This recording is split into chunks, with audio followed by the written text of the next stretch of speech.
Coming up, we'll tell you about the miraculous story of a New York firefighter who was trapped during the collapse of the World Trade Centers. And why facilities decided to change their location on campus.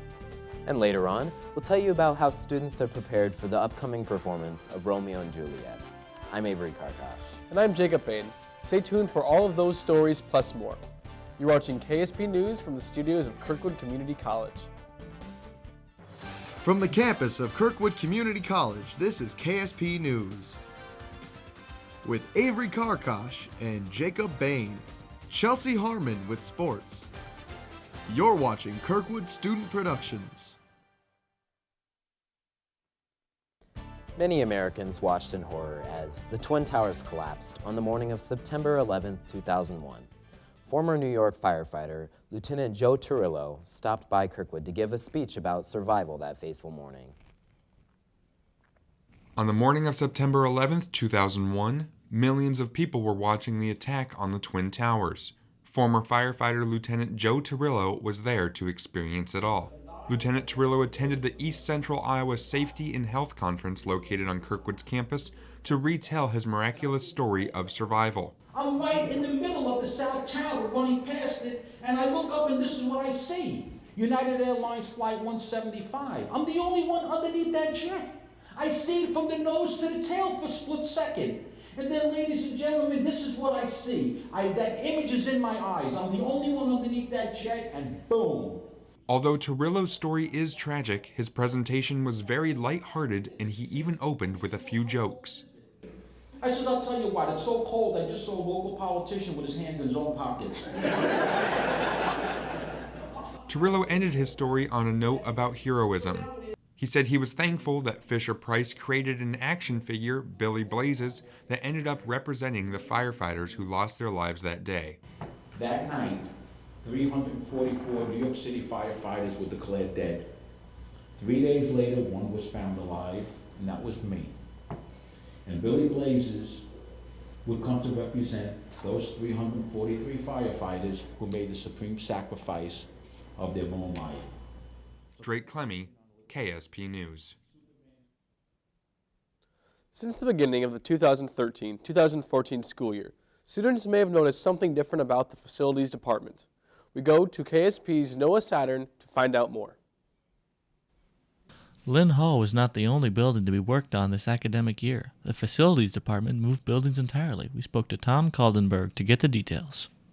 Well, we relocated because we're in a building that was built by students back in about 1973 or 4, and the building was metal, it was rusting, it was falling apart, much too small for the current size of Kirkwood and the facilities operation. The new building means new changes. Kaldenberg says that all of the changes have been for the better. Well, the biggest change here once we relocated is we were very tight before. We just didn't have enough space to work. One thing we've done is implemented Emergency Operations Center. We've got 5 big computers that we can have all of our computer software that manages our cameras, our door locks, our emergency alert notification, Kirkwood Alert, and we can do all of that stuff out of one room, but where before we were trying to run between rooms to do those things.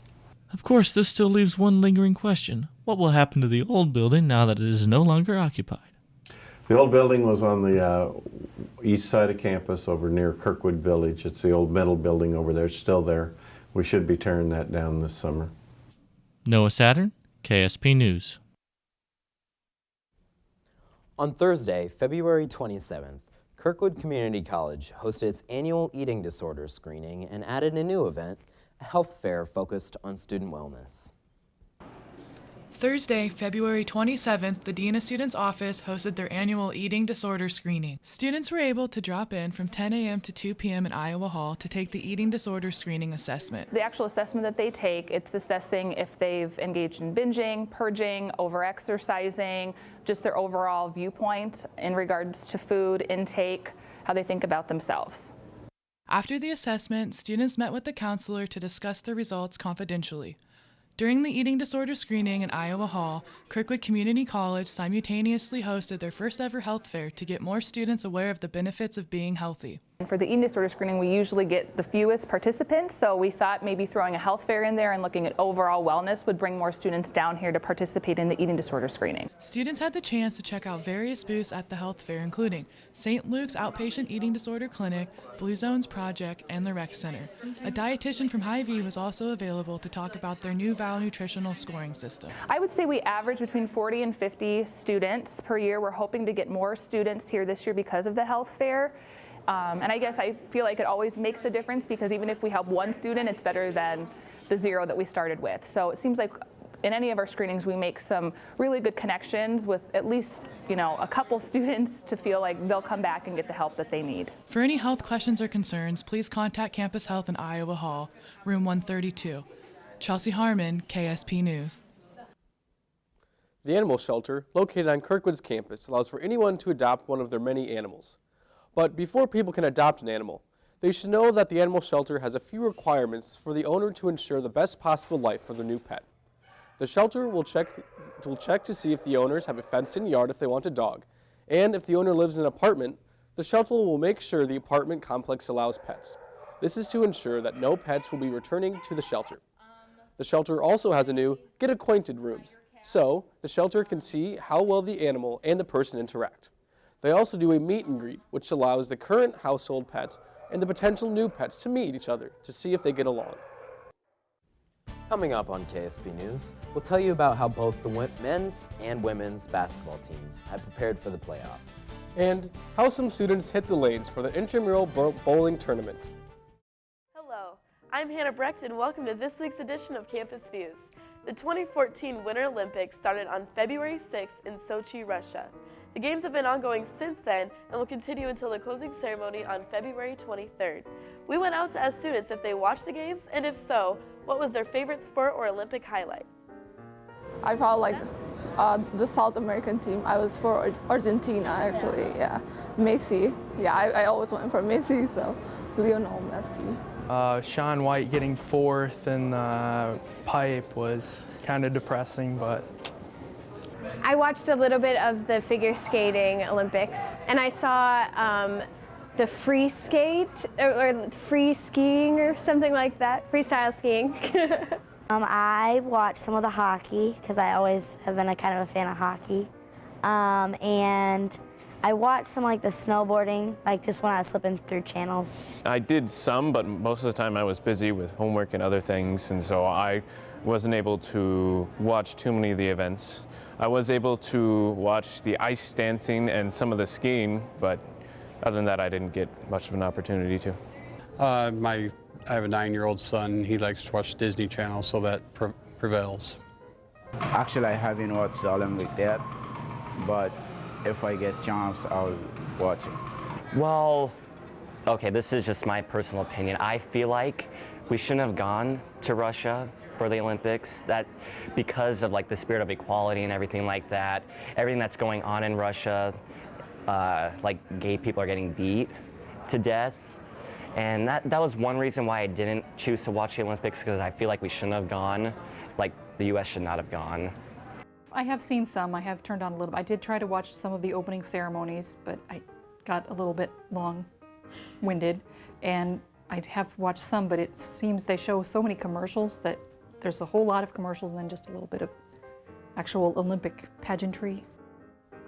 That's all for this edition of Campus Views. Thanks for watching, and make sure you check out Kirkwood's online newscast as well as the Communicate online at www.kirkwoodstudentmedia.com. Welcome back. We will now turn to KSP's Chelsea Harman with sports. Chelsea? Thanks, guys. The women's basketball team had a very successful season, and they are prepared to start their journey to nationals. After a long season, the Kirkwood women's basketball team is looking forward to the playoffs. We spoke with head coach Kim Mule about how he prepared his team for this year's playoffs. I think it goes on all year. I don't think you just prepare for them this week. I think it's ongoing, the mentality you want your team to have. We've talked about the mental toughness of our team, which I didn't think we had early on. And we've gotten better and better as the year progressed. The team is pleased with their performance this season and are looking to make another run in the playoffs this year. I think we're all excited. I think we're ready for it to happen. We've been waiting all year for this, and I think now's the right time. We got our heads in the game, and we're ready to go. They also spoke about staying focused during this time of year in order to achieve their goals. I think you just have to focus on that one goal, that one dream that our whole team has, and that's to get to nationals. I feel like just staying focused. You got to keep your head where it needs to be and not really worrying about anything outside of that. School and basketball, your main priorities. That's all you really need to worry about. They feel the chemistry created this year has been a big part of their success. Honestly, our team chemistry is really good. Like, I can honestly say they're all my best friends. We spend so much time together. I think that's what helps us on the court, is how good of friends we are. I mean, we don't really have any drama on our team, which is extremely nice, and I feel like us as individuals work well together. And I feel like that's what Coach is recruiting and everything that he does. He brings people together that'll work well together, and that's what he did this year. This team is looking forward to seeing how far they can go this year. Marcus Shoup, KSP Sports. Following a good season, the Kirkwood's men's basketball team feels that they're well prepared for this year's playoffs. The regular season for Kirkwood men's basketball came to an end March 1st, and the team clinched a playoff spot. Head coach Brian Peterson spoke about the potential for this year's team. Probably right now we wish we were a little bit further along than maybe we are, but that's where we're at right now, so we got to keep working towards it. The one thing I do like about our team is our potential is still very, very good. If we start playing our best basketball and we gel together for a 2-week span, we could really do some good things, and that's what I'm looking forward to. Peterson also talked on the team's playoff preparations. We just try to prepare them as best as possible. I'd say we try to make sure that they're ready to go. We try to maybe just tighten things up a little bit more. We don't try to do anything new or I guess too crazy. Just really want to make sure whatever we're doing it the best we can going into that time. Coach Peterson talked about how he has rotated players as the year progressed.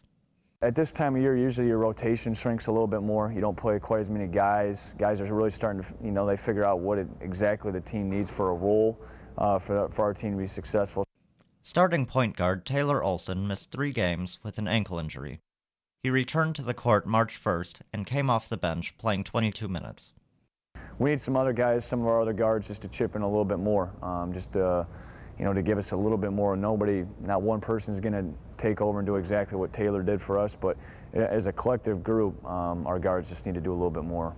Anytime you lose a guy like that, it's obviously going to affect us a little bit, but I think we got guys that can come in, and I think he'll come back and mix right away because he's not hard to play with at all. He knows how to play the game. The team is looking forward to seeing how far they can go in the 2014 playoff season. Ryan Dove, KSP Sports. Spring is right around the corner, and the Kirkwood's men's baseball team is getting ready to start their season. The Eagles have spent the long off-season working hard and preparing for their tough upcoming schedule. With their long everyday practices, the Eagles are feeling confident about this 2014 season. The men were supposed to start off the season last weekend in St. Louis, but the tournament was canceled due to inclement weather. They will head to Vero Beach, Florida, and play multiple games there until March 19th.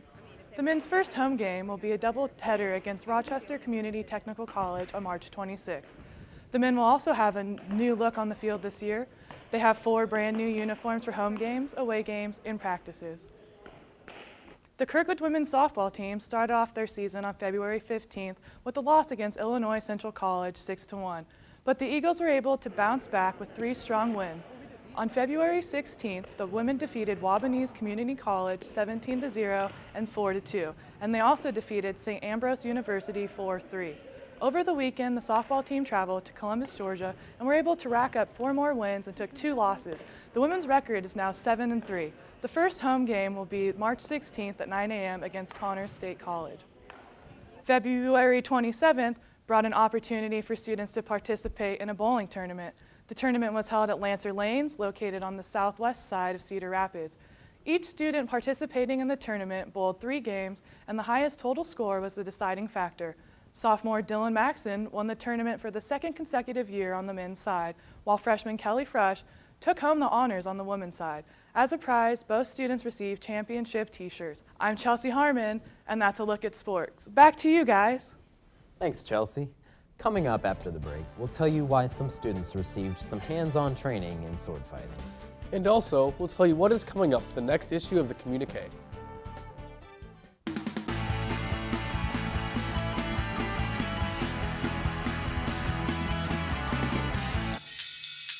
Hello, I'm Taylor Van Fleet with Kirkwood Student Productions, and I'm here to give you an update with what is coming up on campus during the month of March. Saturday, March 1st, the Kirkwood men and women's basketball teams play host to Ellsworth Community College. Game times are set for 1 p.m. and 3 p.m. in Johnson Hall. Admission to all home games is free with your Eagle card. Monday, March 3rd, Kirkwood Fine Arts presents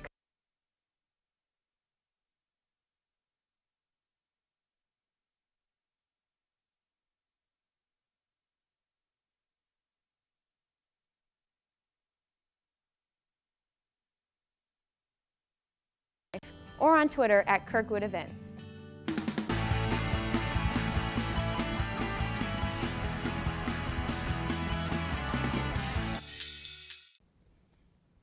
Welcome back. We now turn to Kelsey Wood, the co-feature editor of the Communique, to tell us more about what to expect in the next issue. Thanks, guys. Coming up in the March 6th edition of the Communique, things students can do at home while on spring break. We also spoke with Ty Young and his involvement with Kirkwood's theater productions. And we'll tell you about the dance marathon here at Kirkwood. You can find these stories plus more in the March 6th edition of the Communique, which is on stands now. Back to you guys. Thanks, Kelsey. On April 10th and 11th, Kirkwood's theater department is going to be performing Romeo and Juliet. Here's KSP's Casamasi with more. This semester, Kirkwood's theater department will be performing Romeo and Juliet.